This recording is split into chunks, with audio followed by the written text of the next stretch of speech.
Firstly, I'd like to address our chairmen and women and thank you for our opportunity to speak with you today. My name is Anna Powell. I come not in disparity or fear because I believe in a powerful God. I believe in the Constitution my parents swore their lives to defend. I believe in justice, and I believe that the Family Justice and Accountability Act of 2025 fervently defends both the Constitution and the core American principle of justice. I'll now be pulling key elements from our 14th and our 4th Amendments. Nor shall any state deprive any person of property, liberty, or life without due process of the laws, nor deny to any person within its jurisdiction the equal protection of those laws. Secondly, the right for the people to be secure in their persons, houses, papers, and effects against unreasonable searches and seizures shall not be violated, and no warrant shall be issued but upon probable cause, supported by oath or affirmation.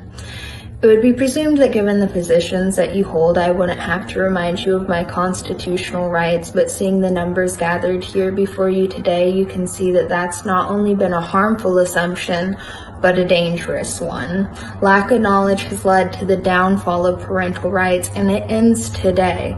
This is not a scandal, it's a testimony, and only you can decide how your part reads. March 27th, 2024 was the day that my rights died.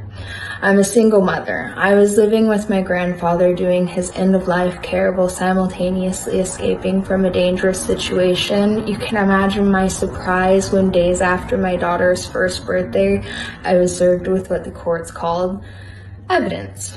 My child's father had assumed my identity. He leveraged the opportunity to frame me as a negligent and abusive mother. He also said under my name that I had lied about everything on the restraining order that protected my child. I learned what fear was that day.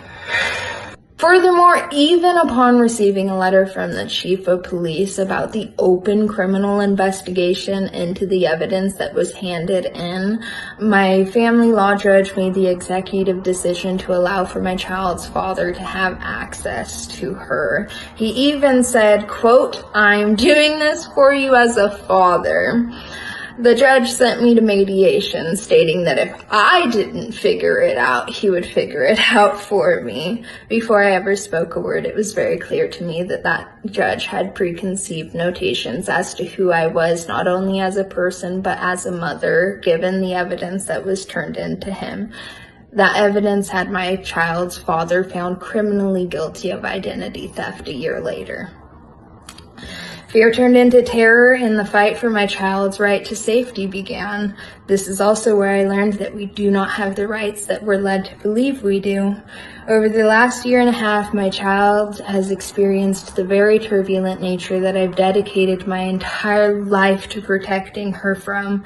We come before you on behalf of all parents here in America, pleading with you to uphold the Constitution, to make America safe again. It's my earnest belief that you can do that by allowing for the Family Justice and Accountability Act of 2025 to move forward. Thank you very much for your time.